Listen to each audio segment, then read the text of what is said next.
Before we begin, just one little favor. Please like, comment and stay till the end. If the intro feels long, skip it, but please never skip the story. Your love keeps this family alive. Now, while I prepare to return, James is here with today's beautiful story. Let's enjoy it together, heart to heart, hand in hand. Gary Thomas had built his empire on the principle that every call after 9 p.m. was either a crisis or an opportunity. He never expected it to be both. The rain drummed against the floor-to-ceiling windows of his penthouse office, 37 floors above the city that never slept, but somehow always felt empty. At 44, Gary had everything a man was supposed to want: a multi-million-dollar consulting empire, a penthouse that graced magazine covers, and a reputation that made CEOs across the country seek his counsel. Yet, as he sat surrounded by merger documents and acquisition reports, the silence felt heavier than the storm clouds gathering outside. His phone buzzed against the mahogany desk. Unknown number, area code from some small southern town he'd never heard of. Gary almost sent it to voicemail. After all, genuine emergencies came through his assistant, Chenoa Cross, who guarded his private number like a state secret. But something made him pause, perhaps the same instinct that had built his fortune, and he swiped to answer. Gary Thomas. Mr. Thomas?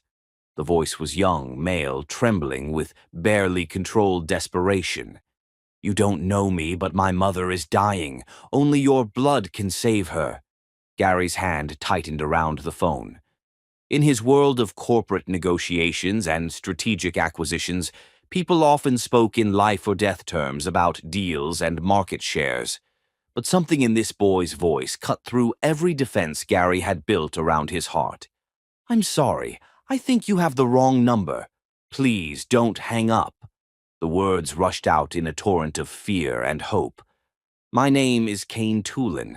I'm 15 and I've been researching for weeks. You donated blood at State University 15 years ago, right? They said you had AB negative with the Duffy negative factor. Gary's breath caught. He did remember those college donations. Desperate for pizza money, he'd discovered his blood was rare enough to command premium compensation. How did you get this number? I found your information in some old papers my mom kept. Look, I know this sounds crazy, but she has this autoimmune condition that's attacking her blood cells. The doctors tried everything. Steroids, immunosuppressors, even experimental treatments. Nothing worked. They said she needs fresh blood from someone with her exact type, but it's like 1 in 50,000 people. The boy's voice cracked, and Gary found himself leaning forward, his attention completely captured by this stranger's pain. The hospitals put out calls to every blood bank in 3 states. Nobody has what she needs, but your old donation records showed the exact markers. Mr. Thomas, please, she's all I have. She's all my sister has. Without this transfusion. The words hung in the air, unfinished but devastatingly clear. Gary set down his gold pen, the merger documents suddenly seeming like pieces of meaningless paper. What's your mother's name? Dawn Tulin.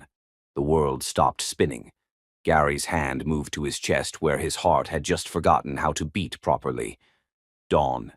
The name he'd whispered in empty rooms for 15 years. The woman who'd vanished from his life like morning mist, leaving only a note that still lived in his wallet. I can't be the woman you need me to be. Please don't look for me. Mr. Thomas, are you there? Gary's voice, when it finally came, sounded like it belonged to someone else. Where are you? Millbrook. It's about 4 hours south of you. Mercy General Hospital. Mr. Thomas, do you know my mother? The question hit Gary like a physical blow. Did he know Dawn? He'd known the curve of her smile and the way she hummed while cooking breakfast. He'd known how she tucked her hair behind her ear when she was thinking, and how she laughed at old movies that weren't even funny.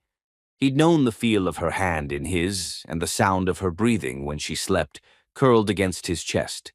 But apparently, he hadn't known her at all. Yes, Gary said quietly. I knew your mother a long time ago. Then you'll come? Please, the doctor said she has maybe a week, but I think it might be less.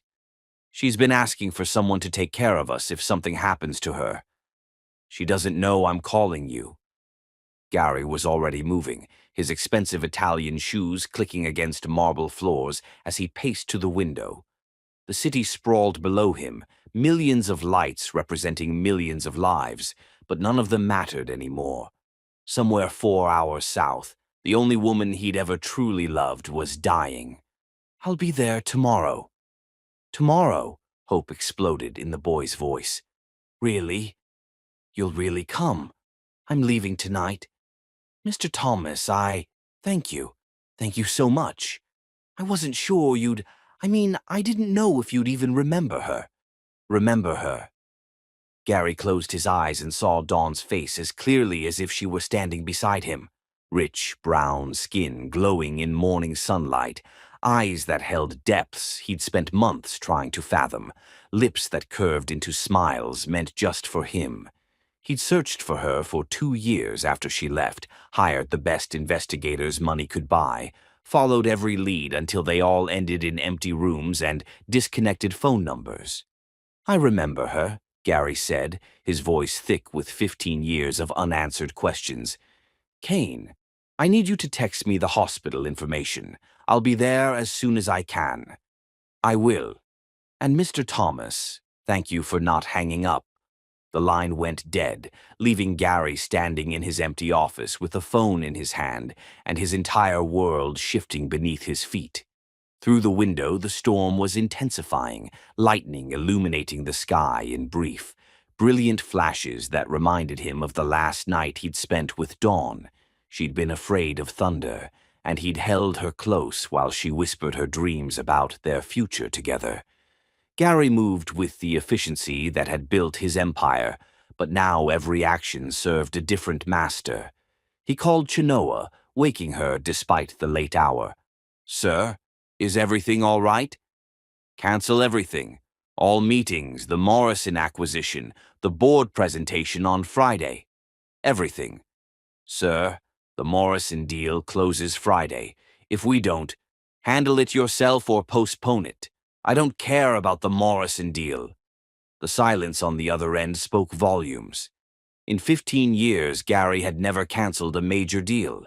His reputation was built on reliability, on being the man who showed up no matter what. How long will you be gone? Chenoa asked carefully. Gary looked around his office, awards lining the walls, photos with politicians and celebrities, evidence of a life built on success and ambition. None of it felt real anymore. I don't know. He packed a single bag with hands that moved automatically while his mind reeled with memories. Dawn's laugh echoing through his college apartment. The way she'd curl up in his reading chair with textbooks spread around her like flower petals. Her voice soft and certain, the night she'd told him she loved him. And then the morning he'd woken to find her gone, nothing left but wrinkled sheets and a note that had torn his world apart. Gary loaded his bag into his BMW and pulled out of the parking garage into the storm. Rain lashed the windshield as he drove through empty streets, heading for the highway that would take him back to the only woman who'd ever made him understand what the word home really meant. 4 hours. In 4 hours, he'd see Dawn again. He pressed harder on the accelerator, racing through the night toward a hospital room where the past and present were about to collide, where a woman he'd never stopped loving lay dying, and where a 16-year-old boy who'd called him for help might just be the son he'd never known he had. The storm followed him south, lightning illuminating the road ahead in stark, brilliant flashes that felt like destiny calling him home. Chapter 2. Ghosts in the Hospital. The automatic doors of Mercy General Hospital whispered open like a confession, releasing the antiseptic scent of hope and heartbreak that Gary remembered from the darkest night of his childhood. He'd driven through the storm for 4 hours, caffeine and adrenaline keeping him alert as lightning split the sky and rain hammered his windshield. Now, standing in the fluorescent bright lobby at 6 in the morning, Gary felt the weight of 15 years pressing down on his shoulders like a physical thing.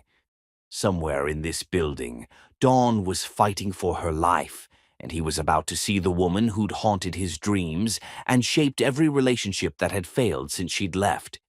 Mr. Thomas. Gary turned to find a young man rising from a vinyl chair near the information desk. The boy was tall and lean, with the kind of natural athleticism that suggested basketball courts and weekend games. But it was his face that stopped Gary's heart. The strong jawline that Gary saw in his own mirror, the intelligent eyes that held Dawn's warmth but carried a gravity that spoke of responsibility shouldered too young. Kane? Yes, sir. The boy extended his hand with the kind of formal politeness that came from being raised by a single mother who believed manners mattered. Thank you for coming. I wasn't sure. I mean, when I called, I thought maybe I told you I'd be here. Gary shook the boy's hand, startled by the firm grip and the way Kane met his eyes directly. There was something achingly familiar about the gesture, something that made Gary's chest tighten with recognition he wasn't ready to acknowledge. How is she? Kane's composure cracked slightly. Not good. She had a bad night. Her oxygen levels dropped, and they had to move her to the ICU. The doctor said. He swallowed hard. He said we might be running out of time. Gary felt the floor shift beneath him. Take me to her. They walked through corridors painted in soothing pastels that fooled no one, past rooms where families kept vigil, and hope was measured in the steady beep of monitors. Gary noticed how the nursing staff nodded to Kane, how they spoke to him with the kind of gentle respect usually reserved for adults. This boy had been living in hospitals, Gary realized, watching his mother fight for her life while trying to hold their small family together.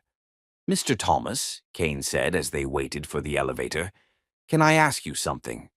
Of course. How well did you know my mom? Gary looked at this young man who carried his jawline and Dawn's eyes and felt the truth hovering between them like a bridge waiting to be crossed. But this wasn't his revelation to make, not yet. We dated in college. We were serious about each other. Kane nodded slowly, processing this information with the kind of careful thought that reminded Gary painfully of himself at that age. The elevator doors opened on the 4th floor, and Gary followed Kane down a quieter corridor where the lighting was softer and the sound of monitors created a subtle symphony of lives hanging in the balance. Room 427 sat at the end of the hall, its door partially open to reveal the controlled chaos of ICU life. She's in there, Kane said quietly.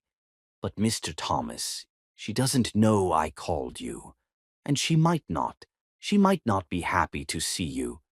Gary nodded, understanding more than the boy realized.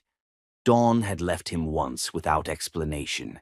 There was no reason to believe his appearance would be welcome now, even if it might save her life. He approached the doorway slowly, his heart hammering against his ribs like a caged bird. Through the gap, he could see a hospital bed surrounded by machines that blinked and hummed with mechanical precision. And there, looking impossibly small beneath white sheets, was Dawn. 15 years collapsed into nothing. She was thinner than he remembered, her rich brown skin appearing almost translucent against the stark hospital linens. Her hair, once long enough to brush her shoulders, was now cut in a short, practical style that framed her face like a dark halo. Even unconscious, even fighting for her life, she was the most beautiful woman Gary had ever seen. Dawn, he whispered, his hand rising to touch the glass that separated the corridor from her room. She must have heard something, the sound of her name, or maybe just the presence of someone familiar, because her eyelids fluttered, then opened. Her gaze found his through the doorway, and Gary watched recognition hit her like a physical blow. Her heart monitor began beeping faster, the green lines spiking into erratic patterns that brought a nurse hurrying to her bedside. "Dawn, honey, you need to stay calm," the nurse said, checking the machines with practiced efficiency. Pavati Nakamura, according to her name tag, was a small woman with kind eyes and gentle hands. "Your heart rate's elevated. Are you in pain?" Dawn's gaze never left Gary's face. Her lips moved, forming words too quiet for him to hear, but the monitor told the story of her distress clearly enough. Gary stepped back from the doorway, but it was too late. Dawn had seen him, and the shock was written in the erratic rhythm of her heartbeat and the way her hands gripped the bed rails like she was trying to anchor herself to reality. "I think I should go," Gary said to Kane, but the boy caught his arm. "No, please, she needs your blood. Whatever happened between you two, she needs you now." Dr. Lonan Blackwell appeared as if summoned, a distinguished man in his 50s with silver hair, and the kind of calm authority that came from years of delivering impossible news with compassion. He looked between Gary and Kane with knowing eyes. "You must be Mr. Thomas. I'm Dr. Blackwell. Kane has told me about your blood type. What does she need?" "A full transfusion, possibly multiple sessions. Her body is attacking her own red blood cells faster than we can replace them with standard donors. We need blood with very specific markers, AB negative with the Duffy negative antigen, and a rare RH variant." Gary nodded, already rolling up his sleeve. "Test me. Now. We'll need to run a full compatibility panel, but based on your previous donation records, you should be a perfect match." As they prepared to draw his blood, Gary could hear Dawn's voice from her room, weak but insistent. "I don't want him here. Please, just make him leave." The words hit Gary like physical blows, but he kept his arm extended as the needle slid into his vein. His blood flowed into vials that would determine if he could save the woman who'd never wanted to see him again. "Why?" he asked Dr. Blackwell quietly. "Why would she refuse help if she knows she's dying?" "Fear," the doctor replied with the wisdom of someone who'd seen pride and terror battle for supremacy countless times. Sometimes people would rather die than face the things that scare them most. Gary looked toward Dawn's room, where he could see her profile against the pillow, her face turned away from the door. She was afraid of him. After all these years, after everything they'd shared, his presence terrified her more than death itself. "The results will take about an hour, Doctor," Blackwell said, labeling the vials with careful precision. "But Mr. Thomas, I need to prepare you. Even if you're a perfect match, she's very sick. This isn't just about replacing her blood. Her immune system is in chaos. Recovery will take time if it comes at all." "I understand. Do you? Because that young man has been living in this hospital for 2 weeks, watching his mother fade away. He's barely 16, and he's trying to hold his family together while facing the possibility of losing the most important person in his world. Whatever history you have with his mother, don't give him hope unless you're absolutely certain you can deliver." Gary looked at Kane, who was standing by the window, staring out at the small town below. The boy's shoulders were set with determination, but Gary could see the fear in the rigid line of his spine, the way his hands pressed against the glass, as if he could hold the world steady through sheer will. "I'm not going anywhere," Gary said quietly. "Whatever happens, I'm not leaving." Dr. Blackwell studied him for a long moment. "I hope that's true, because that family has been abandoned enough." As the doctor walked away, Gary sank into a waiting room chair and closed his eyes.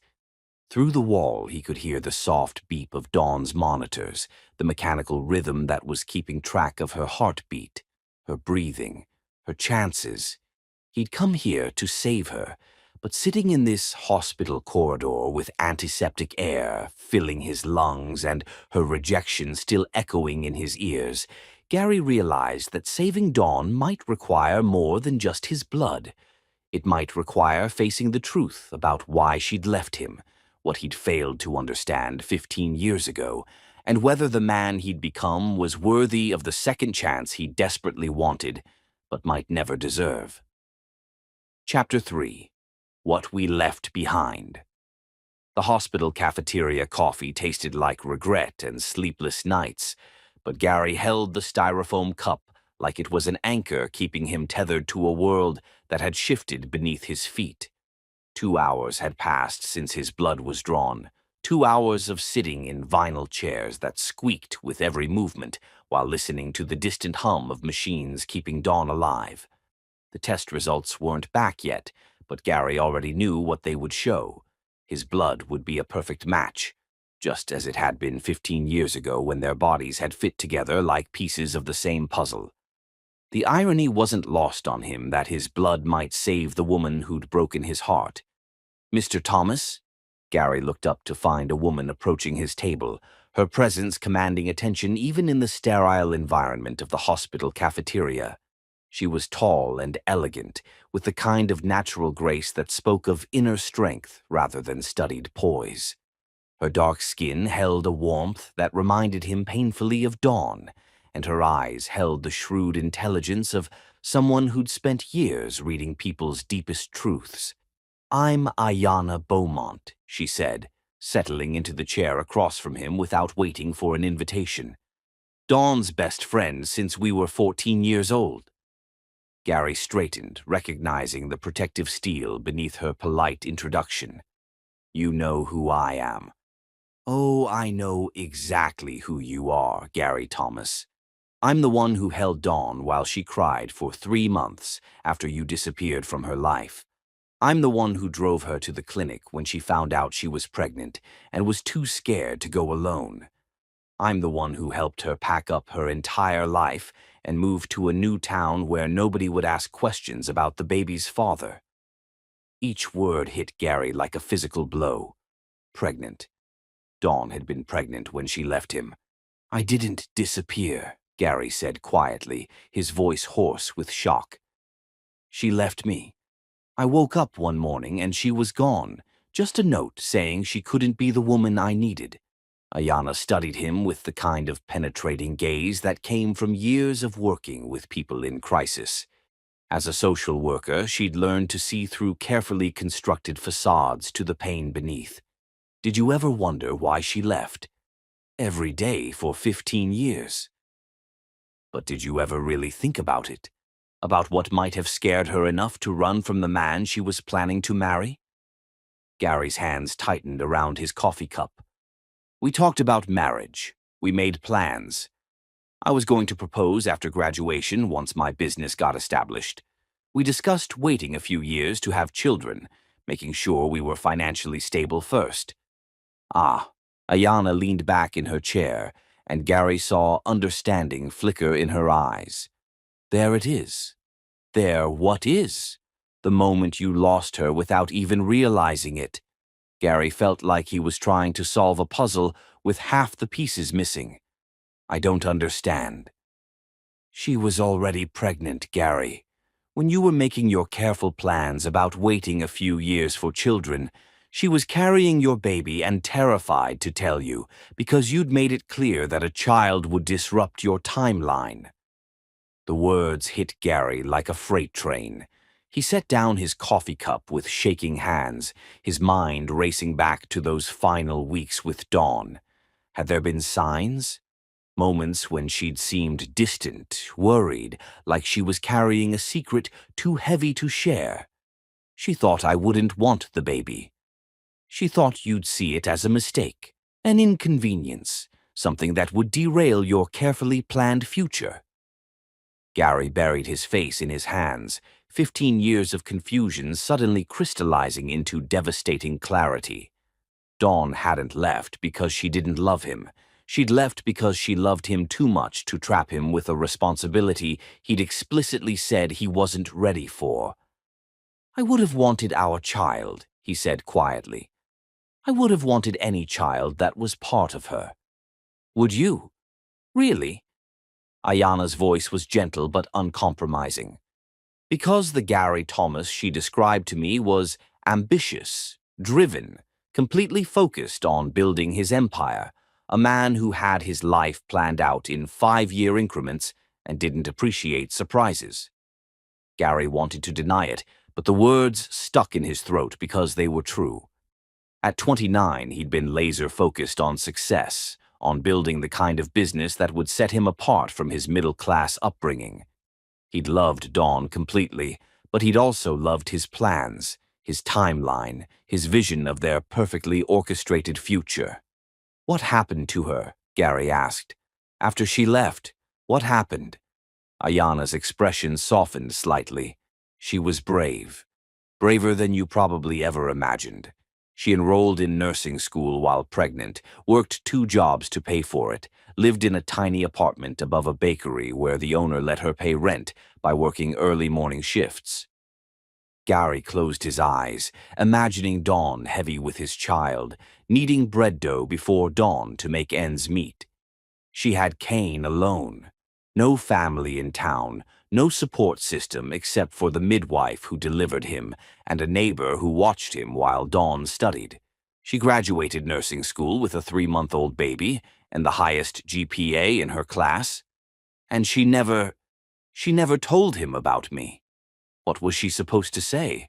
That his father was a man who'd made it clear children weren't part of his immediate plans? That she'd run away rather than burden him with an unplanned pregnancy?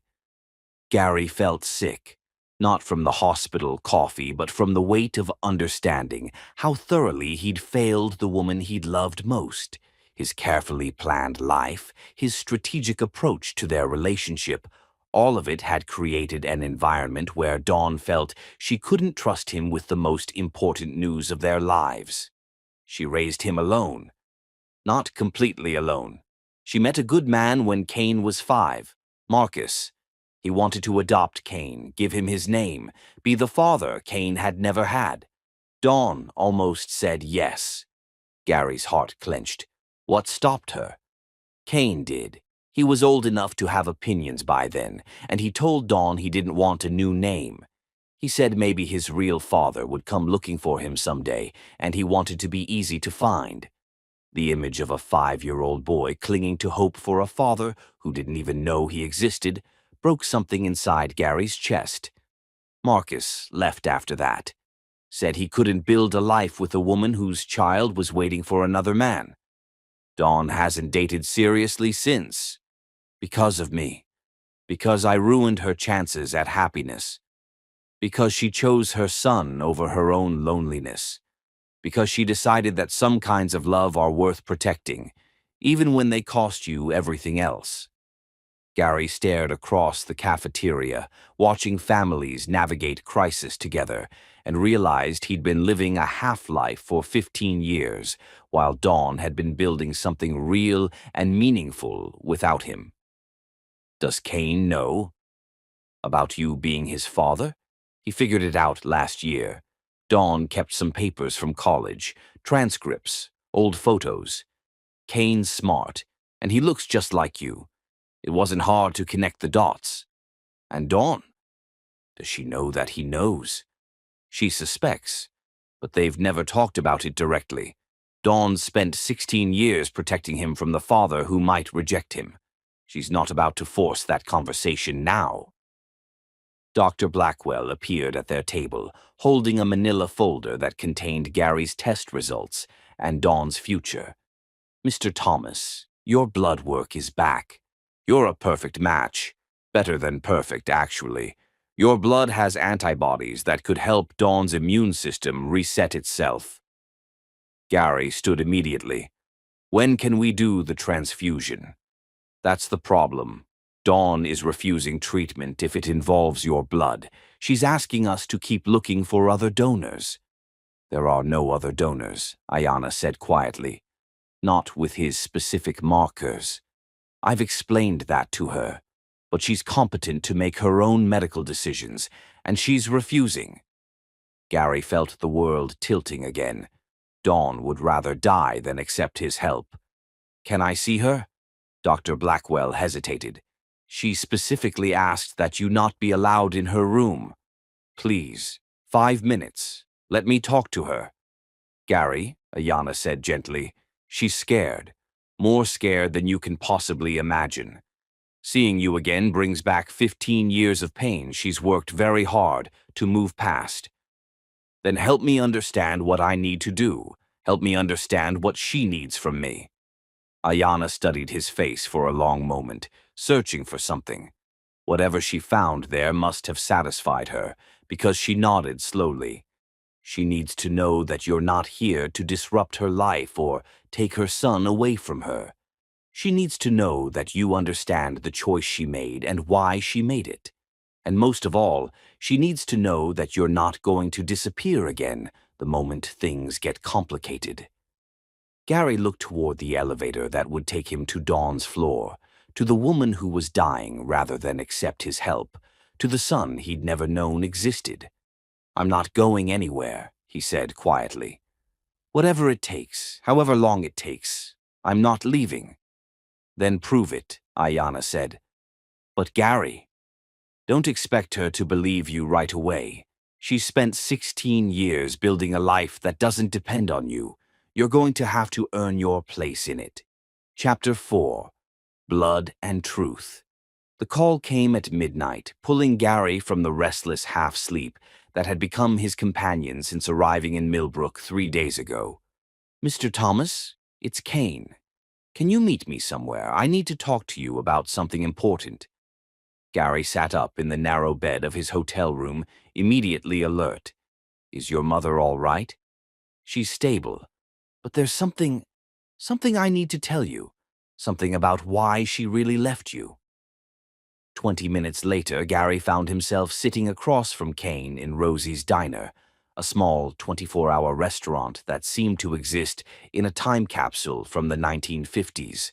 Red vinyl booths, black and white checkered floors, and a jukebox that probably still played Elvis. It was the kind of place where secrets were shared over coffee that was always too strong and pie that was always too sweet. Kane looked older than his 15 years in the harsh fluorescent lighting, his face drawn with the kind of exhaustion that came from carrying burdens too heavy for young shoulders.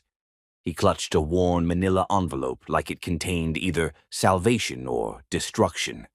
I've been thinking about what to say for 3 days, Kane began, his voice steady despite the tremor in his hands. Ever since you walked into that hospital, I've been trying to figure out how to tell you this. Gary waited, his coffee growing cold as he studied the boy's face, his own jawline, Dawn's intelligent eyes, and something indefinably familiar in the way he tilted his head when concentrating. My mom never talks about my father. Never. When I was little and asked about him, she'd just say he was a good man who wasn't ready to be a father. When I got older and pressed for details, she'd get this look in her eyes, not angry, just sad, like talking about him hurt her in ways she couldn't explain. Kane opened the envelope and pulled out a photograph that he slid across the Formica table. Gary's breath caught as he recognized it immediately, him and Dawn at a college football game, both wearing university sweatshirts, both laughing at something off-camera. Dawn was looking at Gary with such obvious adoration that it made his chest ache to see it. I found this in Mom's jewelry box last year when I was looking for her insurance papers after she got sick the first time. It was wrapped in tissue paper with some other things, ticket stubs, a pressed flower, a letter that was never sent. Gary picked up the photograph with trembling fingers. He remembered that day perfectly. Their team had won in overtime, and they'd celebrated by walking around campus hand in hand, making plans for their future that had seemed as solid and certain as the ground beneath their feet. The date on the ticket stub was September 15th, Kane continued. I was born May 3rd the following year. That's exactly 37 weeks later. The math hit Gary like a physical blow. He stared at this young man sitting across from him, seeing suddenly not just familiar features, but the complete picture they formed. The way Kane's hands moved when he talked, gesturing exactly like Gary did during business presentations. The analytical way he approached problems, breaking them down into logical components. The quiet intensity that Gary recognized from his own youth. "You're my son," Gary whispered. "I figured it out months ago, but I wasn't sure until I saw you walk into the hospital. It was like looking into the future, seeing what I'll look like in 29 years. Gary set down the photograph, his hands shaking. 15 years. He'd had a son for 15 years and never known. All those birthdays he'd missed, all those school plays and basketball games and bedtime stories. All those nights when a little boy might have wondered why his father didn't want him. "Does your mother know that you know?"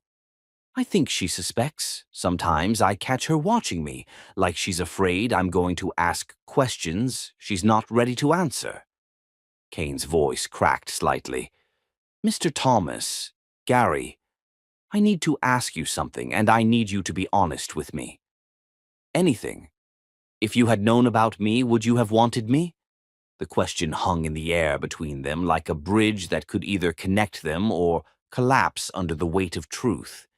Gary looked at this remarkable young man, intelligent, mature, caring enough to call a stranger in the middle of the night to save his mother's life, and felt 15 years of regret crystallize into something sharp and painful. "Kane, I would have moved heaven and earth to be part of your life. I would have given up everything, my business, my plans, everything, to be your father. But Mom didn't think so. No, she didn't, and I understand why." Gary rubbed his face with both hands, feeling the weight of his younger self's mistakes. "I was so focused on building my career, on following this rigid timeline I'd created for our life together. I talked about waiting to have children like they were a business acquisition that could be scheduled for maximum convenience. She was scared you'd see me as a mistake. The only mistake was mine, making her feel like she couldn't trust me with the most important news of our lives."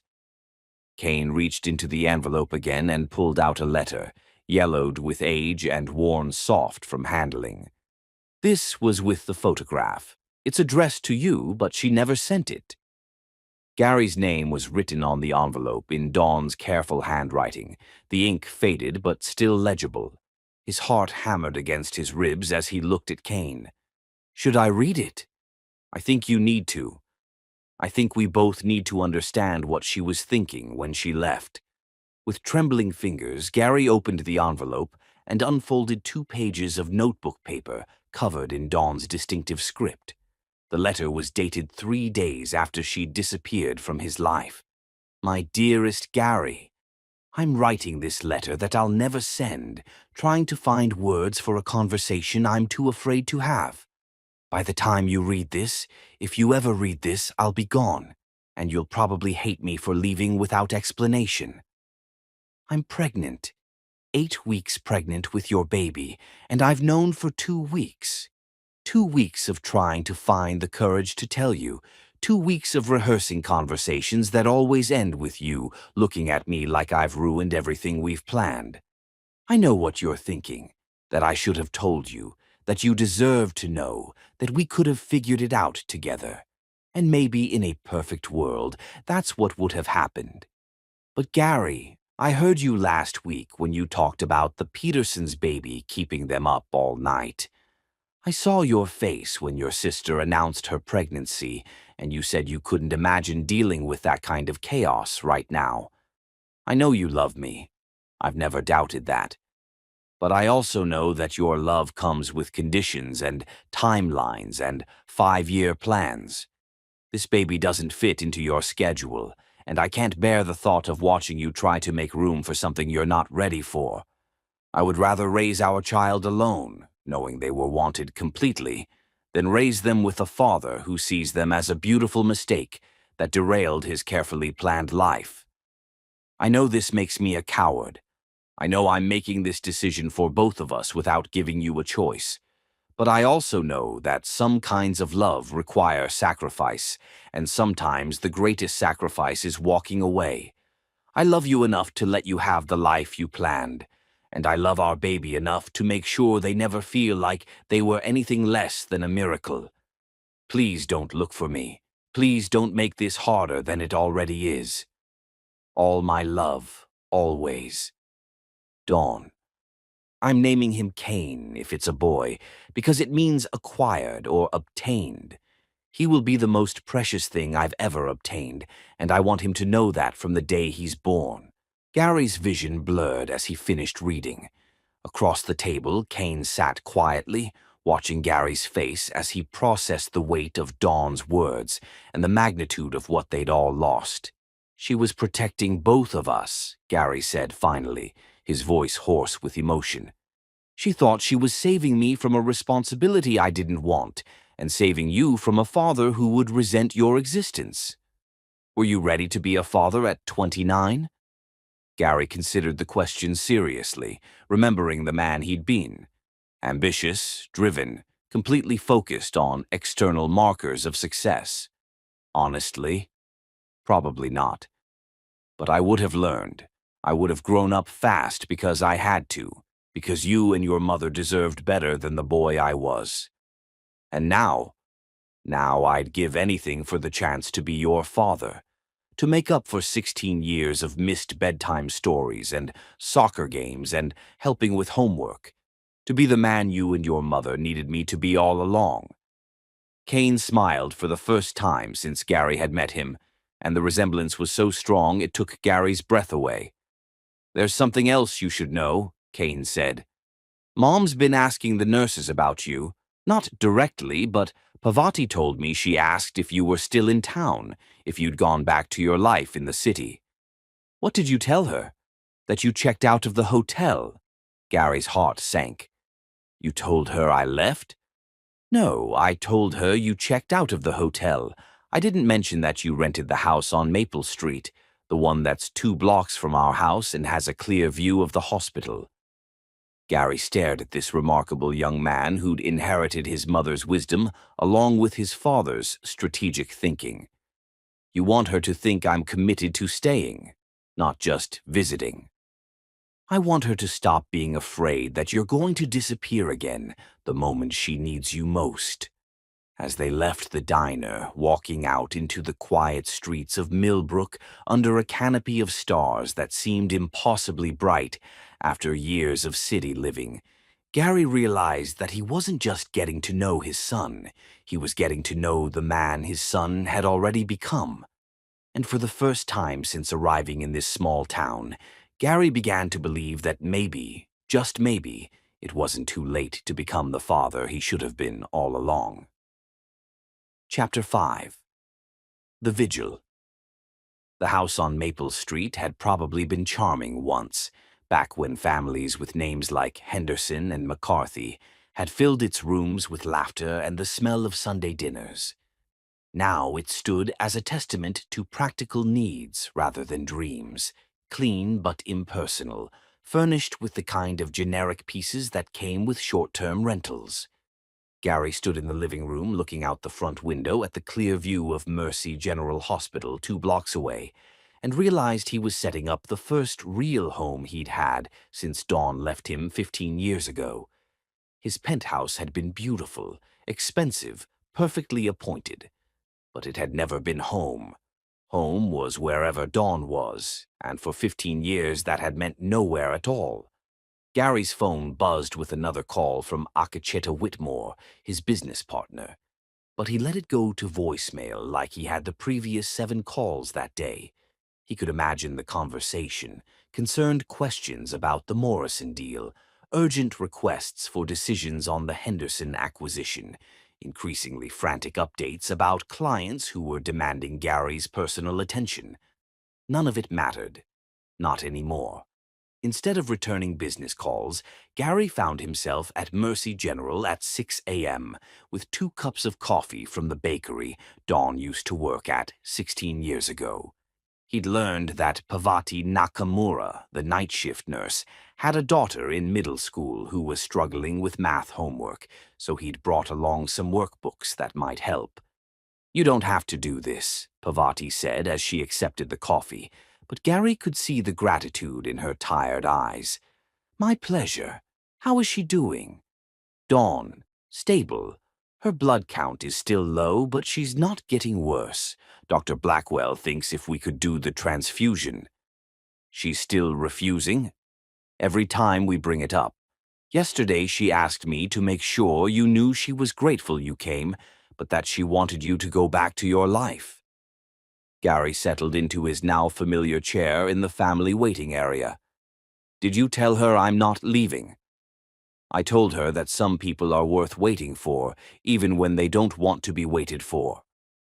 Over the following days, Gary established a routine that revolved entirely around the rhythm of the hospital. He learned which nurses worked which shifts, brought coffee for the staff on duty, and somehow managed to run his multi-million-dollar business from a waiting room chair using nothing but his laptop and unwavering determination. Chenoa Cross, his assistant, was handling most of the day-to-day operations with the kind of competence that reminded Gary why he'd hired her 5 years ago. But the bigger decisions, the strategic moves that required his personal attention, were piling up like storm clouds on the horizon. "Gary, you need to come back," Akacheta said during one of their video conferences. "The Morrison deal is falling apart. The Henderson acquisition has a deadline we're going to miss. The board is asking questions I don't know how to answer." Gary looked up from his laptop to see Kane walking down the hospital corridor, returning from his daily visit with his mother. The boy moved with the kind of quiet strength that came from carrying responsibilities too heavy for 16-year-old shoulders, and Gary felt his chest tighten with pride and regret in equal measure. "Handle the Morrison deal however you think best. Postpone Henderson, and tell the board I'm taking a leave of absence." "A leave of absence? Gary, you don't take leave. You've never taken leave. You once conducted a merger negotiation from a hospital bed with food poisoning." Things change. That afternoon, Gary found himself in the hospital cafeteria with Bodaway Tulin, Dawn's younger brother. Bodaway was built like a linebacker but had the gentle eyes of someone who'd spent his life protecting people smaller than himself. He worked construction, coached Little League on weekends, and had been splitting his time between the hospital and taking care of Kane and Stacy since Dawn got sick. "You look like you've been sleeping in that chair," Bodaway observed, stirring sugar into coffee that could probably strip paint. "Haven't been sleeping much anywhere. Dawn knows, you know, that you're here every day. Pavati tells her everything, how you bring coffee for the staff, how you helped fix Mrs. Patterson's wheelchair in the lobby, how you paid for the Martinez family's parking fees when their grandmother was in surgery." Gary shrugged. "It's nothing. It's not nothing to them, and it's not nothing to her." Bodaway leaned back in his chair, studying Gary with the kind of direct assessment that came from years of measuring whether people could be trusted with the things that mattered most. "What I can't figure out is why you're doing it." "Because I love her. Lot of men claim to love my sister. Most of them love the idea of her more than they loved her reality." Gary considered this, thinking about the man he'd been 15 years ago, so focused on his vision of their perfect future that he'd missed the imperfect, beautiful present they were actually living. "I think you're right. I think I loved the woman I wanted her to become instead of appreciating the woman she already was. And now? Now I'm trying to understand who she became without me, and maybe figure out if there's a place for me in the life she's built." Bodaway nodded slowly. "She's not the same woman who left you, you know. She's stronger now, more independent. She doesn't need anyone to take care of her." "I'm beginning to understand that." "Are you? Because the Dawn who left you was a 24-year-old girl who was afraid of disappointing people. The Dawn in that hospital bed is a 42-year-old woman who spent 18 years proving she doesn't need anyone's approval or support to build a good life. Gary thought about this as he watched families navigate the cafeteria, some celebrating good news, others comforting each other through the worst days of their lives, all of them connected by love and loyalty, and the simple act of showing up when showing up was hard. What does she need, then? That's what you need to figure out. But Gary, whatever you do, don't try to fix her. She's not broken.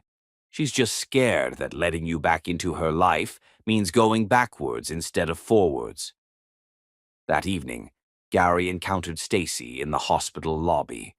Dawn's 14-year-old daughter was curled up in a corner chair, supposedly doing homework but actually staring out the window at the setting sun. She had her mother's fierce intelligence and her own particular brand of protective skepticism. "My mom's been asking about you," Stacy said without preamble as Gary sat down nearby. "What kind of questions?" "Whether you're really staying or just visiting. Whether you have a family back in the city. Whether you're the kind of man who keeps his promises." Gary felt the weight of 16 years' worth of questions he'd never had the chance to answer. "What did you tell her?" "I told her I didn't know yet, that it was too early to tell what kind of man you really are." Stacy closed her textbook and looked at him directly. "But I've been watching you for a week now. You sit in that waiting room for 12 hours a day even though she won't see you. You bring coffee to nurses who work 18-hour shifts. You helped Mr. Patterson from 3B get his insurance paperwork sorted out when his family couldn't figure it out. Those are small things." "No, they're not. They're the things that show what someone's really like when they think nobody's paying attention." Gary smiled despite the heaviness in his chest. "You're very wise for 14. I had to grow up fast. When your mom gets sick a lot and your brother has to work after school to help pay bills, you learn to see people clearly pretty quickly." "And what do you see when you look at me?" Stacy considered this with the kind of serious thought that reminded Gary painfully of Dawn. "I see someone who's trying to make up for lost time, but I also see someone who's not sure how to do it without messing everything up again." That night, Gary sat in his rental house, looking across the small yard toward the home where Dawn had raised their children without him. Lights glowed in the windows, Kane doing homework at the kitchen table, Stacy practicing piano in the living room, Denoma, Dawn's mother, moving through domestic routines that spoke of love and stability and all the things Gary had missed. He opened his laptop and began typing an email to Akacheta, authorizing his business partner to make decisions that would have been unthinkable just 2 weeks ago. Gary was dismantling the empire he'd spent 15 years building, not out of impulse or guilt, but out of a clear-eyed understanding that some things were more valuable than success. His phone rang. Dawn's number. For a moment, Gary's heart leaped with hope that she was finally ready to talk to him. Instead, it was Kane's voice, tight with fear. "Gary, can you come to the hospital? Something's wrong with Mom."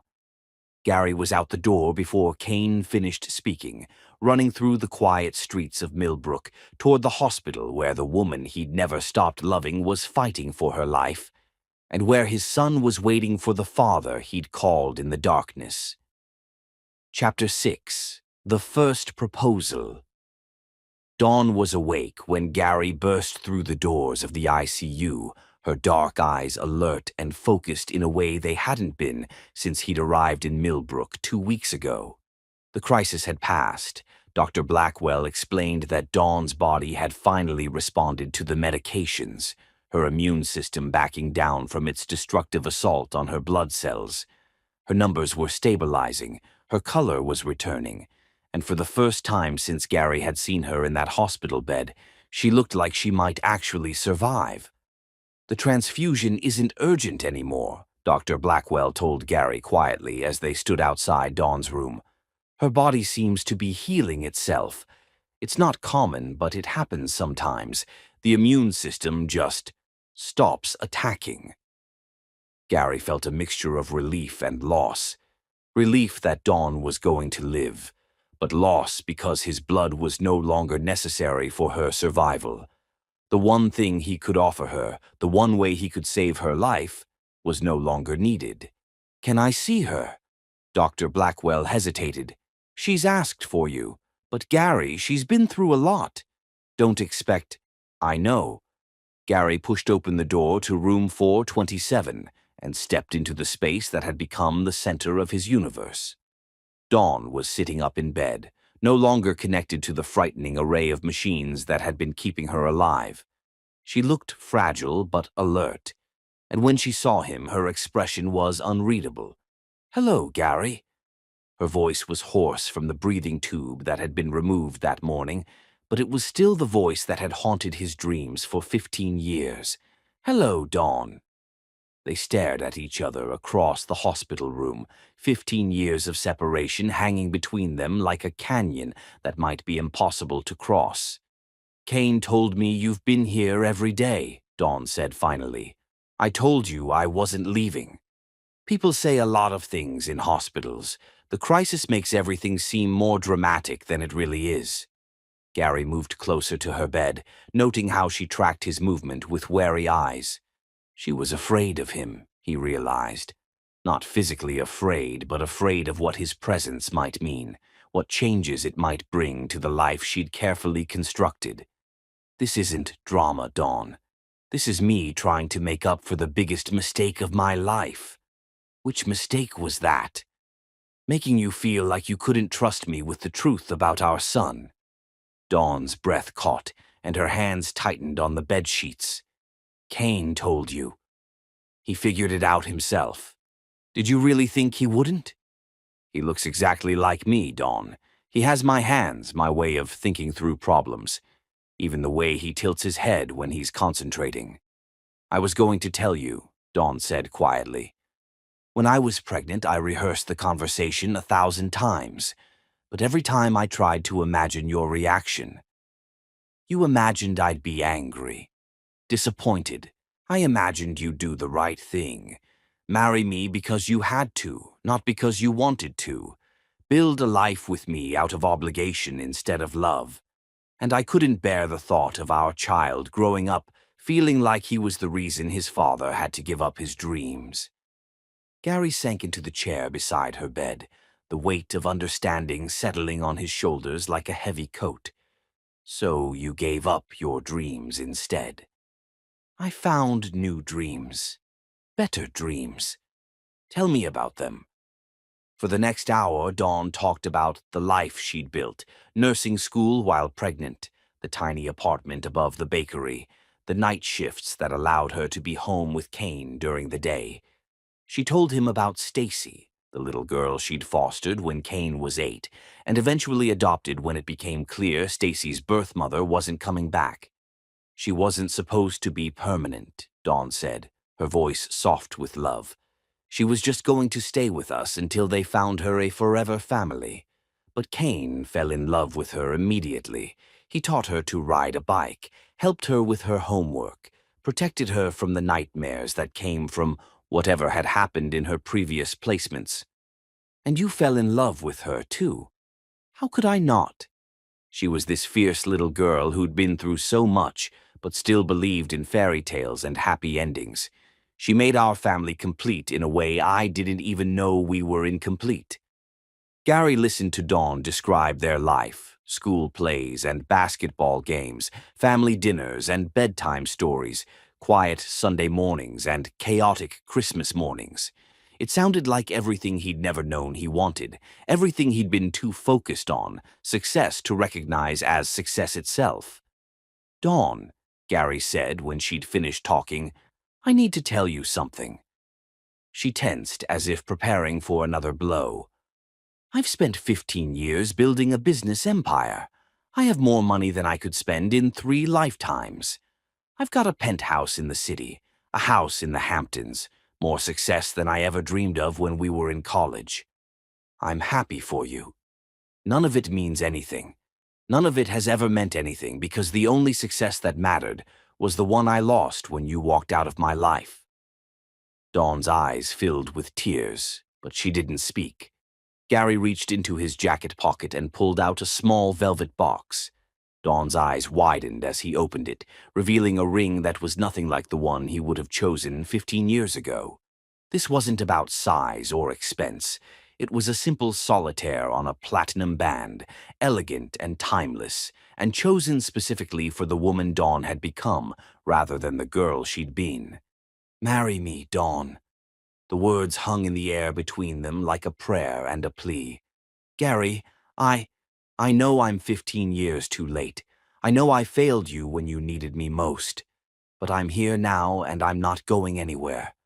Marry me. Let me be the husband you deserved all along, the father Cain should have had from the beginning."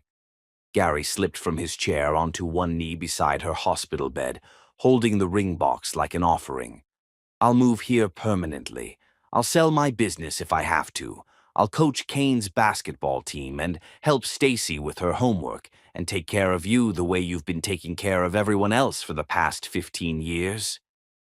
Dawn stared at the ring, tears streaming down her face. For a moment, Gary allowed himself to hope. She was considering it. He could see the longing in her eyes, the part of her that had never stopped loving him despite everything. "You think you can just show up and fix everything with a proposal?" Dawn's voice was quiet but steady. "I think I can spend the rest of my life trying to make up for the years I lost. And what happens when your business needs you? When some deal becomes more important than parent-teacher conferences and dance recitals. That won't happen. It did before." Dawn's voice was gentle but firm. "You had priorities then, and they didn't include a pregnant girlfriend who would tie you down. I didn't know. I couldn't risk telling you and watching you choose your career over our baby." Dawn turned away from him, looking out the window at the small town that had become her home. "I won't put my children through that uncertainty." Gary felt his heart breaking all over again, but this time he understood why. He was asking Dawn to trust him based on promises and good intentions. But she needed more than that. She needed proof that the man he'd become was different from the man he'd been. "Dawn, please. Gary, I need you to listen to me very carefully." She turned back to face him, her eyes clear and determined. "I do love you. I never stopped loving you. But love isn't enough anymore. I can't marry someone just because we love each other and have a child together." "Then what do you need?" "I need to know that you're choosing this life, really choosing it, not just running from your old one. I need to know that you understand what you're asking for. This isn't a fairy tale romance, Gary. This is grocery shopping and orthodontist appointments and teenagers who slam doors when they're angry." Gary stood slowly, the ring box still in his hand. "I want all of it. The ordinary days, the difficult moments, everything." "You think you do, but you've been here 2 weeks. You've put your entire life on hold. But what happens when you miss your old life? When small-town living isn't enough anymore? That won't happen. You can't know that, and I can't risk my children's hearts on what might be." Dawn reached out and gently touched his hand, her fingers warm against his skin. "I need to know that you're not just running to me. I need to know you're running toward the life we'd build together. There's a difference, and until you understand what that difference is, I can't say yes." Gary closed the ring box and put it back in his pocket, but he didn't move away from her bedside. "What do I need to do?" "You need to figure out who you are when you're not trying to win me back. You need to build a life here that's about more than just proving you've changed, and you need to do it without any guarantee that I'll ever be part of it." "And if I do that?" Dawn smiled, and for a moment she looked like the girl he'd fallen in love with in college. "Then maybe we'll have something real to build on instead of just memories and regret." As Gary left the hospital that evening, walking through the quiet streets of Millbrook under a canopy of stars that seemed impossibly bright after years of city living, He realized that Dawn had just given him the most valuable gift she could offer. She'd given him the truth about what love really required and the chance to prove he was finally man enough to provide it. Chapter 7. Learning to Listen. The morning Dawn came home from the hospital. Gary watched from his kitchen window as Kane helped his mother from the passenger seat of Bodaway's pickup truck, one careful hand on her elbow as she navigated the 3 steps to her front porch. She moved slowly, still weak from her month-long battle with her immune system, but there was something in the set of her shoulders that spoke of quiet triumph. She had survived. She was home. And she had done it, as she had done everything else for the past 15 years, on her own terms and in her own way. Gary poured himself a cup of coffee and settled at his kitchen table, close enough to see Dawn's house but far enough away to respect the boundaries she'd drawn. He'd been in Millbrook for 3 weeks now, and he was beginning to understand that proximity wasn't the same thing as presence, that loving someone meant learning when to step forward and when to step back. His phone buzzed with a text from Akecheta. Morrison deal officially dead. Henderson acquisition moved to Q3. Board meeting scheduled for Friday to discuss your extended absence. You need to call me. Gary set the phone aside without responding. Let the board meet. Let them discuss his absence. For the first time in his adult life, Gary had priorities that had nothing to do with profit margins and market share. Instead of returning business calls, Gary spent his morning learning the rhythm of Dawn's household from a distance. Kane left at 7:30 for school, walking with the easy confidence of a young man who'd grown up knowing he was loved and valued. Stacy followed 20 minutes later, her backpack loaded with books and her head held high with the particular pride of a child who'd been chosen and claimed by a family that wanted her. At 9 o'clock, Donna Matulin arrived with a covered casserole dish and stayed for an hour, helping her daughter navigate the transition from hospital patient to recovering woman. Gary could see them through the kitchen window, Dawn sitting at the table in a shaft of morning sunlight, while her mother moved around the kitchen with the kind of efficient care that came from decades of taking care of people she loved. When Donoma left, Dawn was alone. Gary waited 15 minutes, then walked across the yard that separated their houses, carrying a thermos of coffee and his own uncertainty about whether he was welcome. He knocked softly on Dawn's front door and waited, listening to the sound of her footsteps approaching. She opened the door wearing an old college sweatshirt that made Gary's heart clench with recognition. It was his sweatshirt, the one she'd borrowed during their sophomore year and never returned. The fact that she still had it, that she was wearing it on her first day home from the hospital, felt like either hope or torture. Gary, I brought coffee.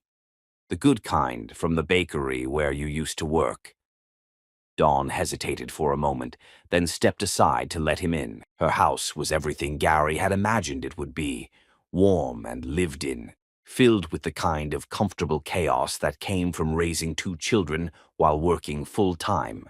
Books were stacked on every available surface, family photos covered the refrigerator, and a basket of clean laundry waited to be folded on the couch. It was a home in the truest sense of the word, and Gary felt like an intruder in its comfortable intimacy. "How are you feeling?" he asked, settling carefully into a chair across from where Dawn had curled up on the couch. Tired, weak, but grateful to be here instead of listening to monitors beep all night. The kids must be relieved. Kane hasn't slept through the night since I got sick.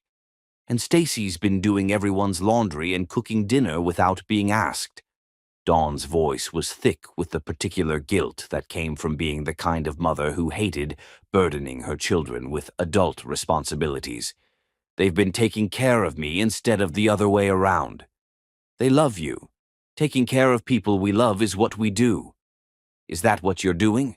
Taking care of me? Gary considered the question seriously. I'm trying to figure out what you need from me, and I'm beginning to think it's not what I assumed it would be. Over the following days, Gary developed a new routine.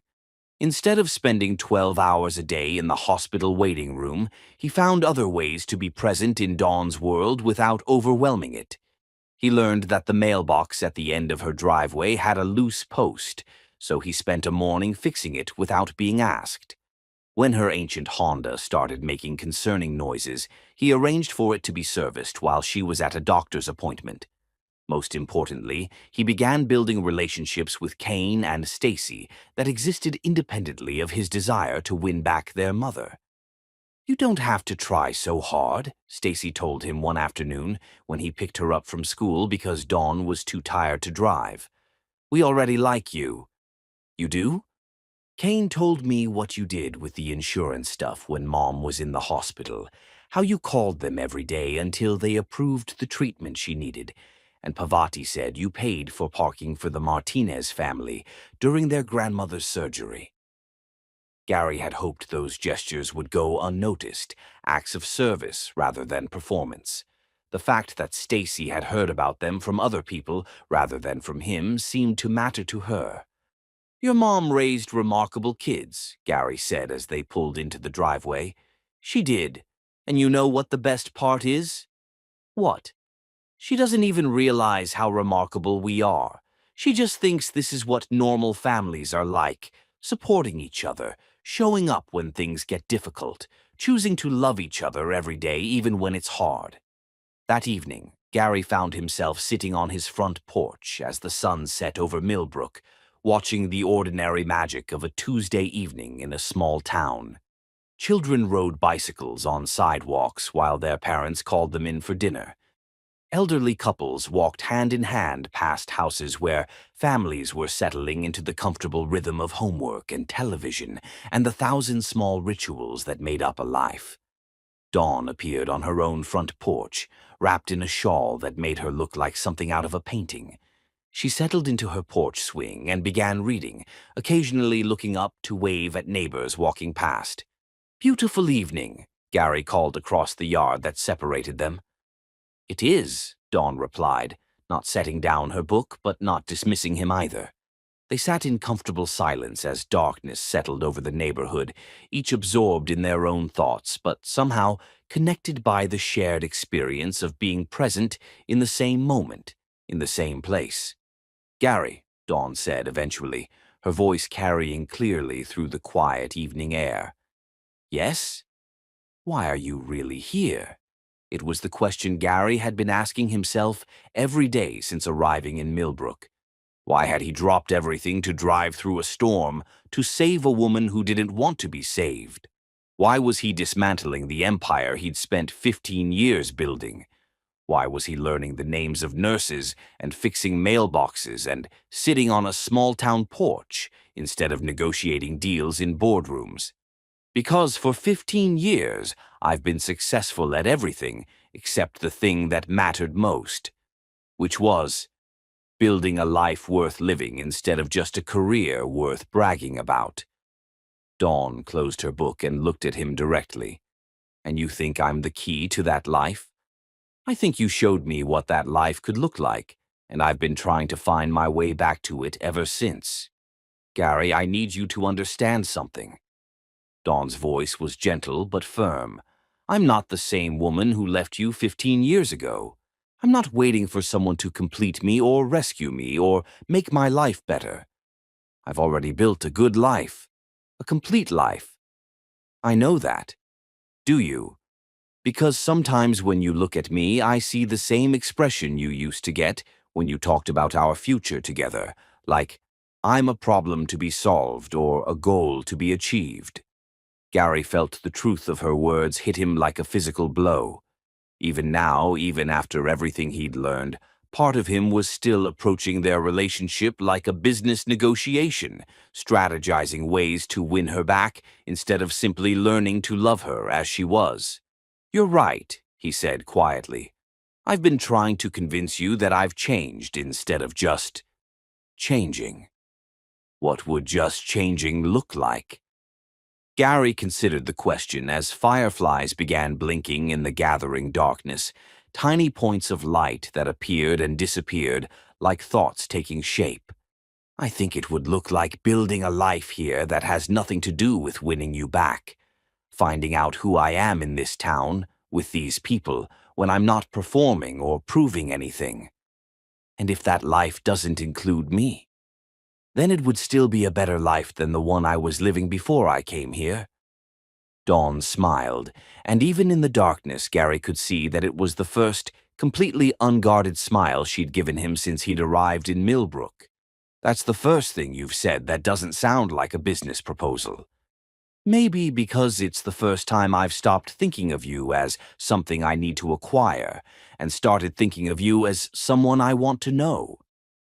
They talked until nearly midnight, their voices carrying back and forth across the small yard like a bridge being built, one word at a time.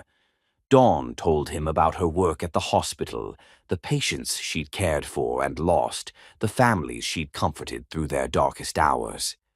Gary found himself sharing things he'd never told anyone, his loneliness in success, his fear that he'd built his entire identity around achievements that ultimately didn't matter.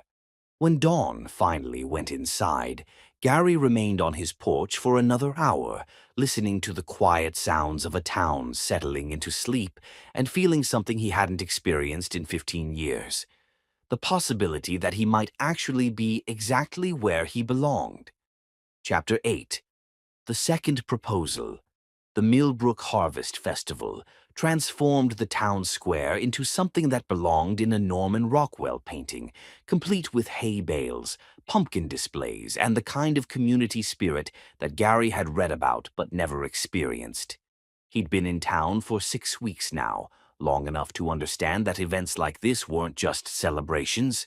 They were the threads that wove individual lives into the fabric of something larger and more meaningful than the sum of its parts. Gary found himself assigned to the apple cider booth alongside Dawn, working together for the first time as partners rather than adversaries navigating the minefield of their shared past. "Hand me that ladle," Dawn said, her cheeks flushed from the steam rising from the large pot of mulled cider they were serving to an endless stream of neighbors and visitors. Gary complied, noting how naturally she commanded the space, how people gravitated toward her warmth and competence. Mrs. Henderson from the bank stopped by to thank Dawn for sitting with her husband during his surgery recovery. The high school principal mentioned how much he appreciated Dawn volunteering for the literacy program. 3 different families made sure to tell Dawn how much their elderly relatives enjoyed her visits when they were homebound. Watching Dawn in her element, Gary realized he was seeing her as others saw her. Not as the young woman who'd left him, not as the sick patient he'd rushed to save, but as the pillar of strength she'd become in this community that loved and depended on her. "You're staring," Dawn said quietly during a brief lull in the crowd. "I'm admiring. There's a difference." "Gary?" I know. No pressure, no expectations. I'm proud of you, of who you've become." Dawn's expression softened. It wasn't easy. Building this life, finding my place here. There were times when I wondered if I'd made the right choice, leaving everything familiar behind. "Do you regret it now?" Never. Dawn's voice was firm with conviction. "This is home. These people, this community, they saw me as I was and loved me anyway. They didn't try to change me or improve me or turn me into someone else's vision of who I should be." Gary heard the implicit criticism in her words and accepted it as deserved. The man he'd been 15 years ago probably would have tried to mold Dawn into his idea of the perfect corporate wife, encouraging her to abandon nursing for something more prestigious, pressuring her to conform to his world instead of building a world together. The afternoon passed in a blur of apple cider and conversation, pumpkin carving contests, and live music from a local bluegrass band. Gary found himself swept up in the simple pleasure of being part of something, of contributing to an event that brought joy to people he was beginning to think of as neighbors rather than strangers. As evening approached and the festival began to wind down, the town square was transformed once again, strings of lights casting a warm glow over couples dancing to soft music played by the high school jazz ensemble. It was the kind of scene that existed in movies and dreams, perfect in its imperfection and beautiful in its ordinariness. "Would you like to dance?" Gary asked, extending his hand to Dawn as they finished cleaning up their booth. Dawn hesitated, and Gary saw the war playing out behind her eyes, the part of her that had never stopped loving him, battling with the part that had learned to protect herself from hope. "Just a dance," Gary said gently. "No ulterior motives, no hidden agenda. Just two people who used to dance together, remembering what that felt like." Dawn took his hand.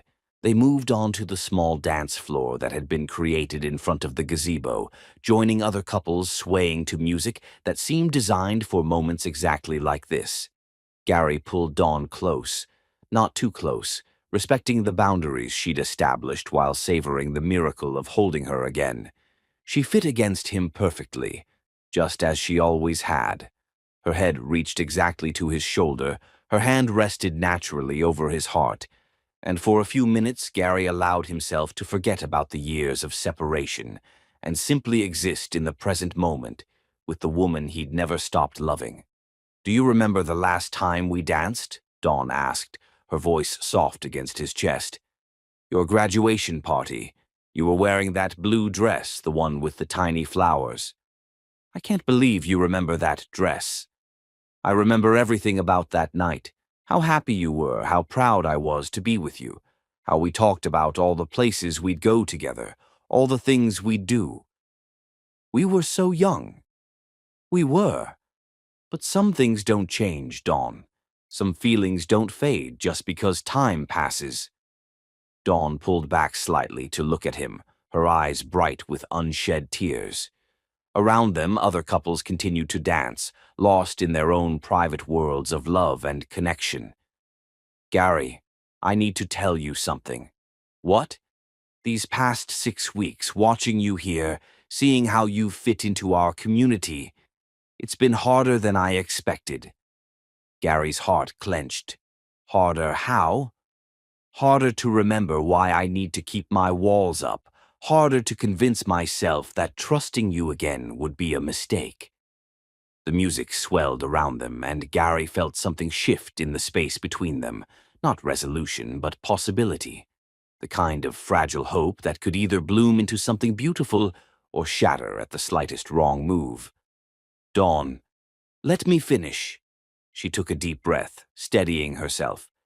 "You've been different here, patient, present. You've become part of Kane's life without trying to replace anything, just adding to what was already there. You've been kind to Stacy without expecting her to instantly accept you as family. You've respected my boundaries even when I know it's been difficult." Gary hardly dared to breathe, afraid that any movement might break the spell of her honesty. "But Gary, I need you to understand something. I'm not the same woman who left you 15 years ago.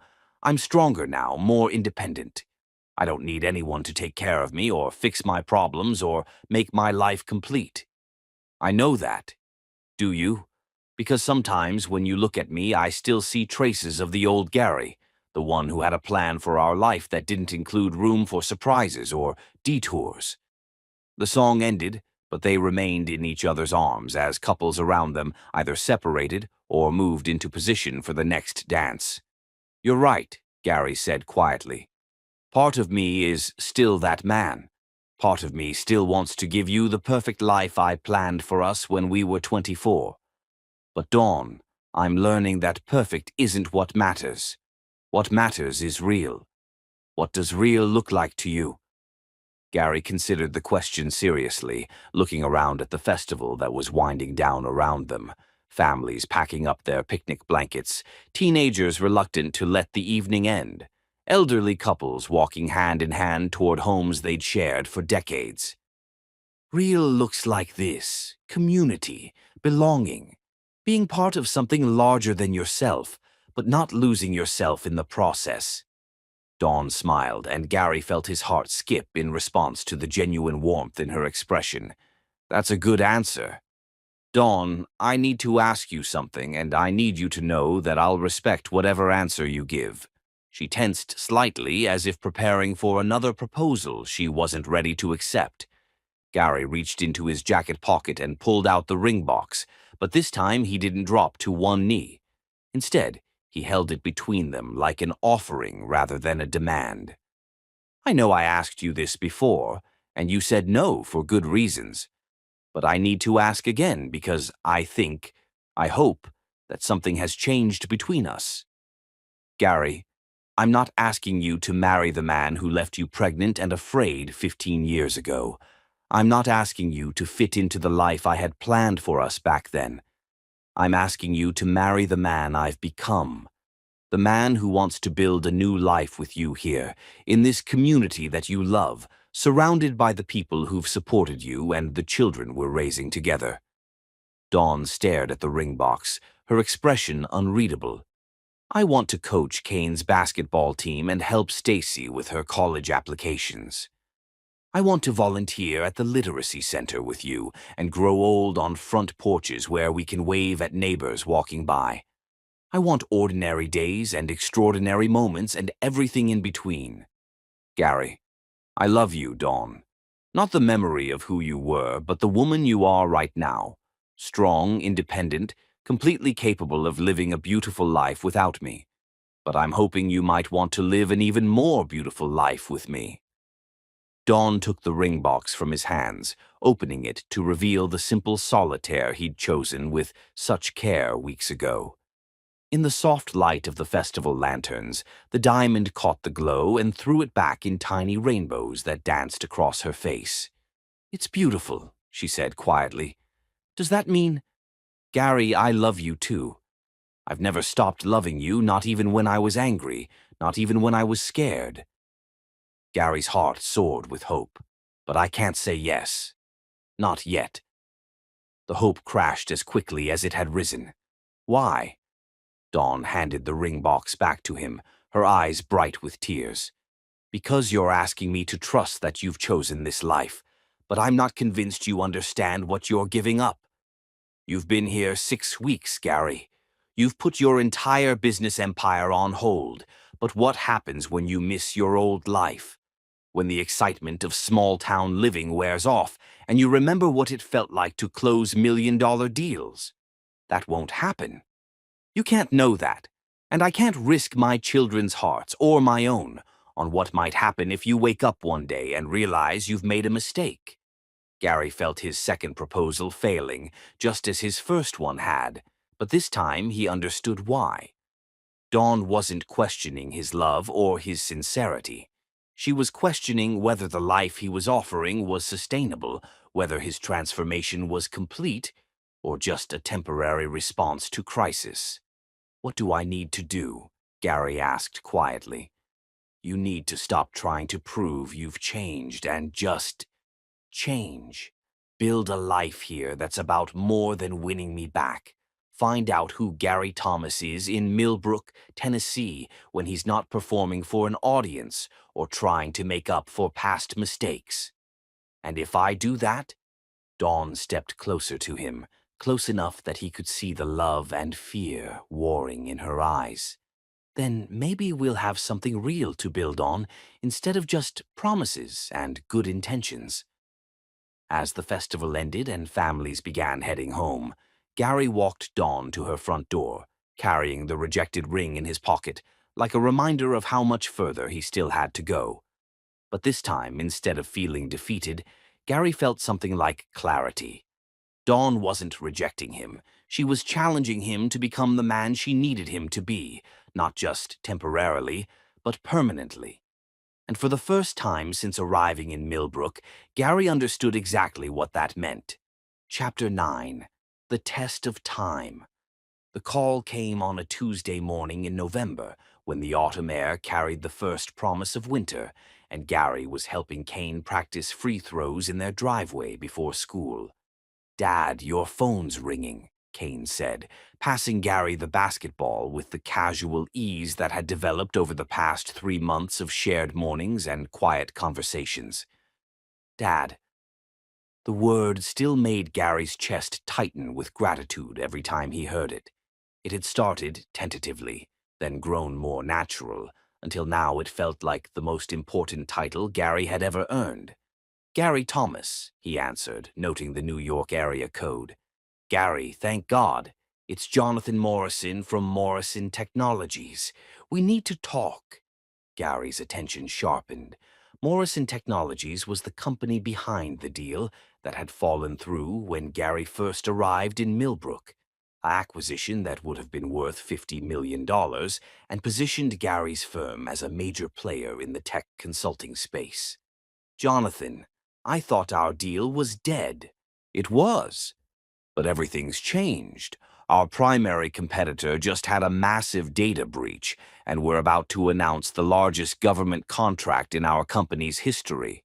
Gary, I'm talking about a partnership that could be worth $200 million over the next 5 years." Gary caught the basketball Kane tossed to him, noting the trust in his son's eyes, the easy assumption that Gary would always be there to catch whatever was thrown his way. "That sounds impressive, Jonathan, but I'm not really in the market for new acquisitions right now."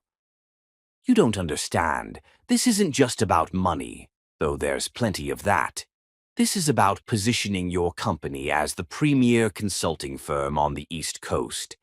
This is about everything you've worked for your entire career." Through the kitchen window of Dawn's house, Gary could see her moving around, preparing breakfast for Stacy, while simultaneously packing lunches and checking homework. She moved with the efficient grace of a woman who'd spent years orchestrating the complex dance of family life, and Gary felt his heart clench with love and admiration. "Jonathan, I appreciate the offer, but before you say no, you should know that this would require relocating to Silicon Valley for at least 2 years, full immersion, hands-on management. But Gary, we're talking about the deal of a lifetime." Gary felt the weight of the moment settling on his shoulders. Everything he'd worked for, everything he'd built over 15 years of strategic planning and careful cultivation, was being offered to him on a silver platter. The old Gary would have been on a plane to California within hours. "I'm not interested," Gary said quietly. "What? Gary, did you hear what I just said? $200 million. The deal of a lifetime. I heard you, and I'm not interested. Have you lost your mind? This is everything we've discussed, everything you've been building toward." Gary ended the call and turned off his phone, pocketing it without a second thought. Kane was studying him with the perceptive intelligence he'd inherited from both his parents. "Everything okay, Dad?" "Everything's perfect." What Gary didn't know was that Dawn had been standing at her kitchen window, close enough to hear his side of the conversation through the open window. She'd listened to him turn down what sounded like the opportunity of a lifetime without hesitation, without even asking for time to consider it. Later that morning, after Kane and Stacy had left for school, Dawn appeared on Gary's front porch with 2 cups of coffee and an expression he couldn't read. "Can we talk?" They settled on Gary's porch swing, the one he'd installed the previous week, because he'd noticed Dawn reading on her own swing most evenings and thought it would be nice to have his own quiet space to think. "I heard your phone conversation this morning," Dawn said without preamble. Gary tensed. "Dawn, it's not what you might think. It sounded like someone offering you a lot of money to leave Millbrook. $200 million, actually, over 5 years. Dawn set down her coffee cup, her hands trembling slightly. "And you turned it down?" Without a second thought. "Gary, do you have any idea what you just did?" "I chose my family over my business. I chose the life I'm building here over the life I used to think I wanted." Dawn stood abruptly, pacing to the porch railing and gripping it like an anchor. "You can't do that." "Do what?" "Give up that kind of opportunity for me. For us. I won't let you sacrifice your entire career." "Dawn, it's not a sacrifice if it's a choice." She spun to face him, tears streaming down her face. "But what if it is? What if 5 years from now you wake up and realize what you gave up? What if you start to resent me for being the reason you walked away from the biggest deal of your career? Gary stood and moved toward her, but she held up a hand to stop him. I've been watching you for 3 months, Gary, watching you build a life here, watching you become part of our community, and I've been falling in love with you all over again. Gary's heart leaped with hope. But I've also been terrified, because you're not just changing your life, you're completely dismantling who you used to be. And I'm not sure that's fair to either of us. Dawn. You were brilliant at what you did, successful beyond most people's wildest dreams. You built an empire from nothing, and you were good at it. You loved the challenge, the strategy, the thrill of closing impossible deals. I love our life here more. Do you? Or do you just think you should love it more? Gary felt like he was trying to navigate a minefield where every step might destroy the very thing he was trying to reach. I don't understand what you're asking me. I'm asking you to be honest with yourself about who you really are. Not who you think I want you to be, not who you think you should be, but who you actually are. Dawn wiped her eyes, struggling to articulate the fear that had been growing in her heart for weeks. The man I fell in love with in college was ambitious and driven and excited about conquering the world. I was attracted to your passion, your intelligence, your determination to build something meaningful. And now I see you trying to be someone completely different, someone content with small-town life and weekend barbecues and coaching Little League. And while that person is wonderful, I'm not sure he's you. Gary sank back onto the porch swing, feeling like the ground was shifting beneath his feet. So what are you saying? That you want me to leave? Take the deal? I'm saying I want you to be sure that the life you're choosing is the life you actually want, not just the life you think will make me happy. And if I'm sure? Dawn sat beside him on the swing, close enough that he could smell the faint scent of her shampoo, far enough away that he couldn't touch her without crossing a boundary she'd established. Then I'll believe you. But Gary, I need you to prove it to yourself first. Not to me. To yourself. That afternoon, Gary found himself walking through downtown Millbrook, seeing it through new eyes. Was this really where he wanted to spend the rest of his life? Was he genuinely content with coaching basketball and volunteering at the literacy center, or was he just playing a role he thought would win Dawn back?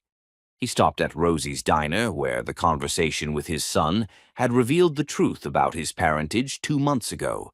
The same red vinyl booths, the same black and white checkered floor, the same sense of being connected to something larger than himself. "Gary," called out Mrs. Patterson from the corner booth, "how's that young man of yours doing with his college applications?" "Kane's doing great. He's got his heart set on State University." "And Stacy? I heard she's been accepted into that advanced math program." "She has. Dawn's so proud. She's been telling everyone who'll listen."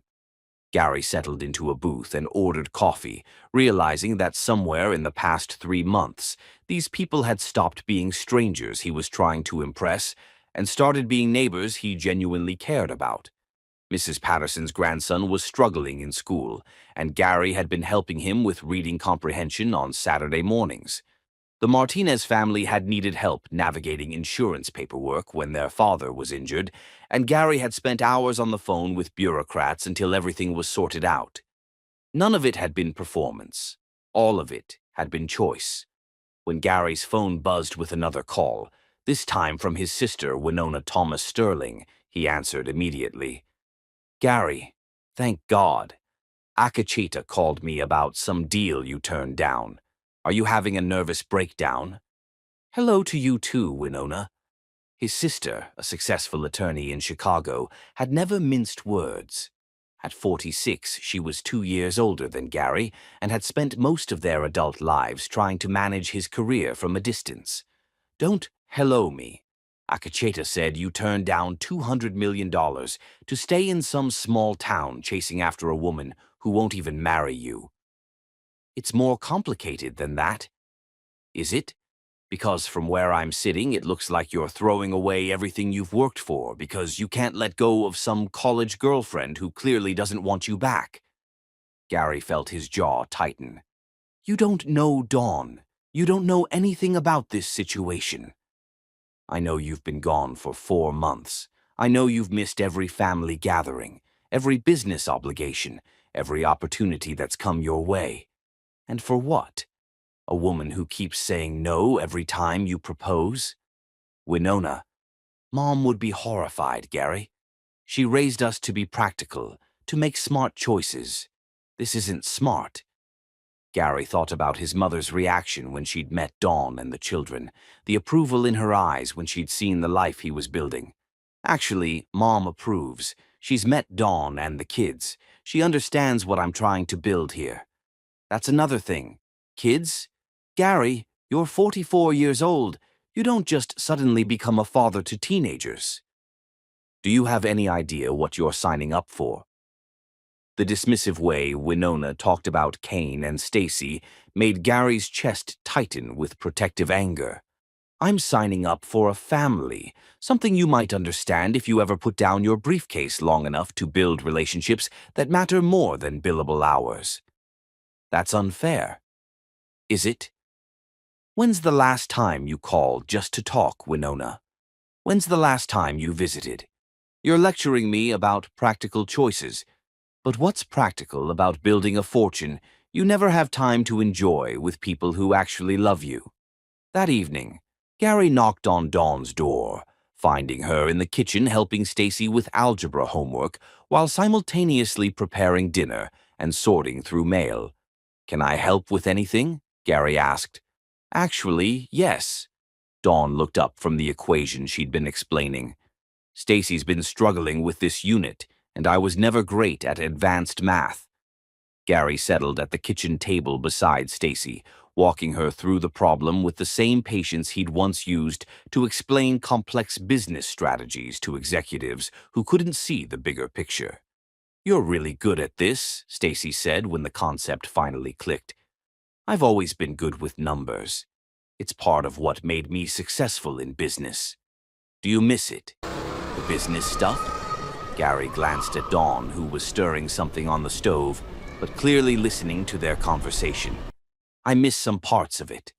The intellectual challenge, the satisfaction of solving complex problems. But I don't miss the pressure or the constant travel or the feeling that nothing was ever enough. What do you like about being here? Gary considered the question seriously, looking around the kitchen where homework was spread across the table and dinner was filling the air with the scent of home. I like feeling useful in ways that matter.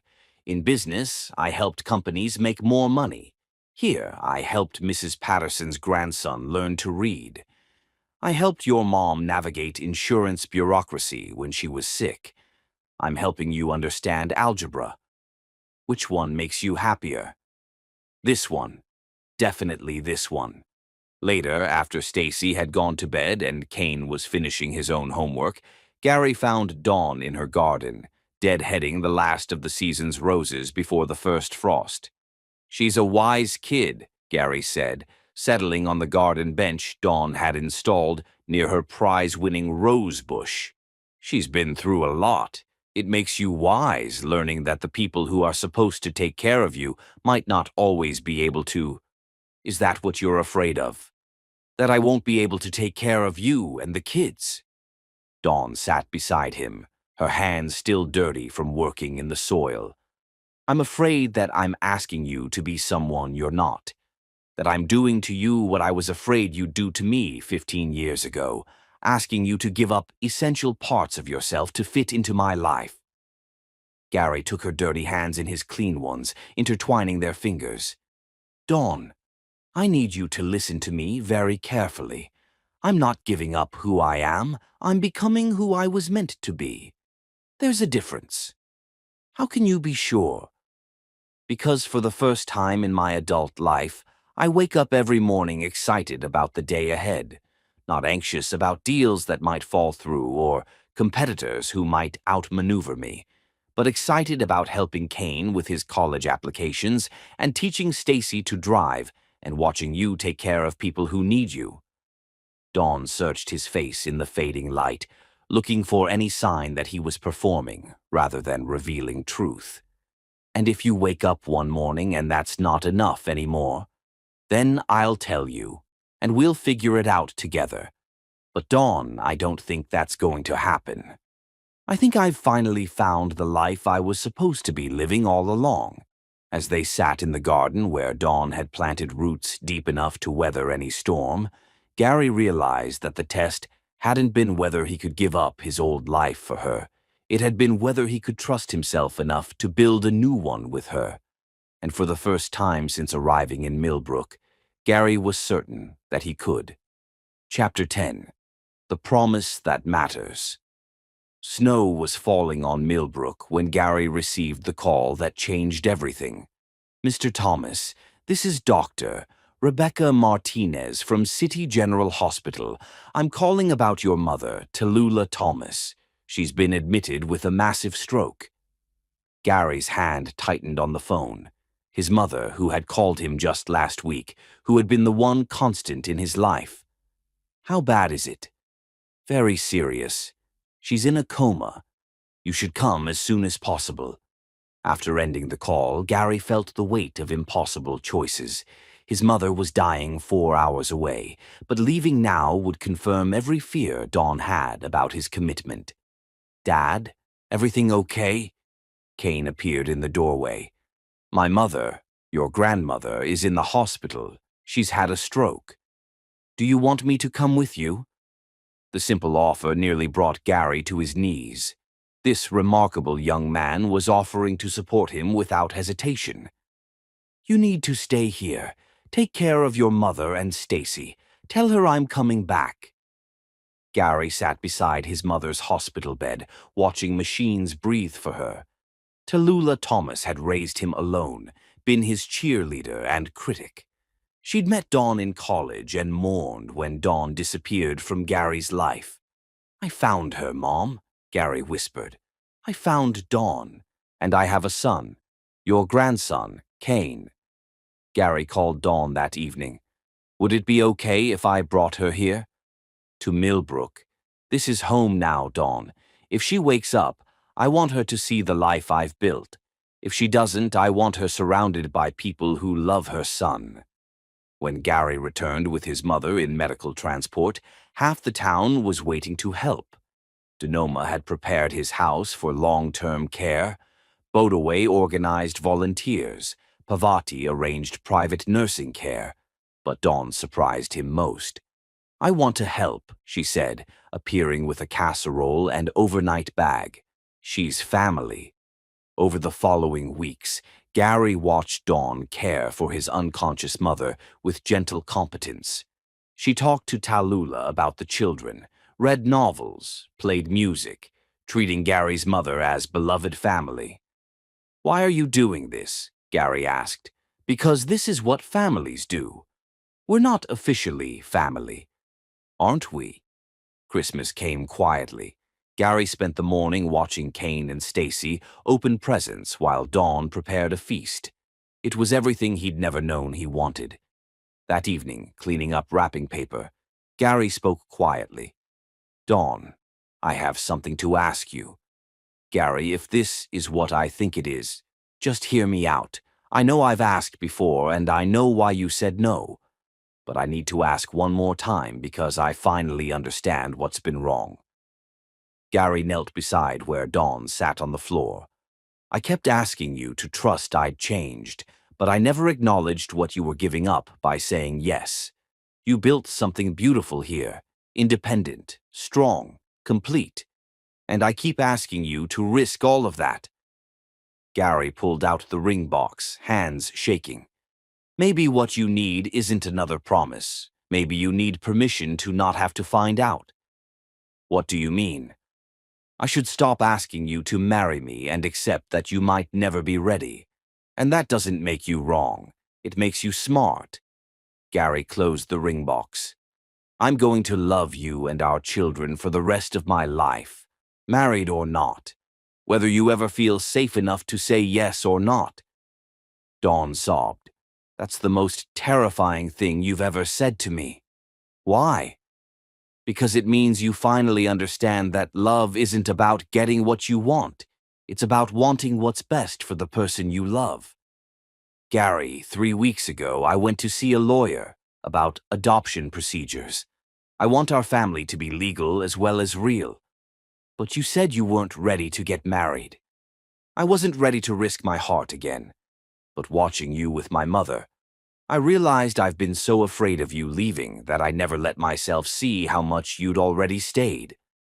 On a Tuesday morning in February, Tallulah opened her eyes. Gary, she whispered, I'm here, Mom. Over the next hour, Tallulah met the family Gary had found. Kane, her grandson, Stacy, who offered to play piano, Dawn, who had cared for a stranger out of love. You came back to her, Tallulah said when they were alone. I never should have let her go. Are you happy here? Really happy? Happier than I've ever been? Then what are you waiting for?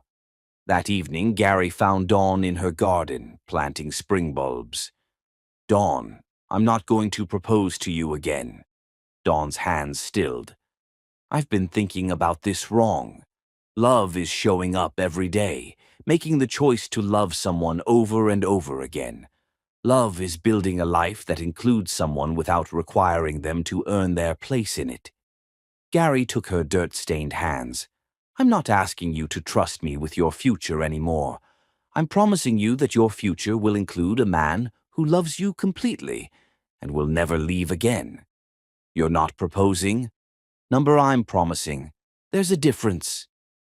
Dawn stood up and walked into her house without a word. Gary sat alone, wondering if he'd lost her by finally understanding how to love her properly. 20 minutes later, Dawn reappeared.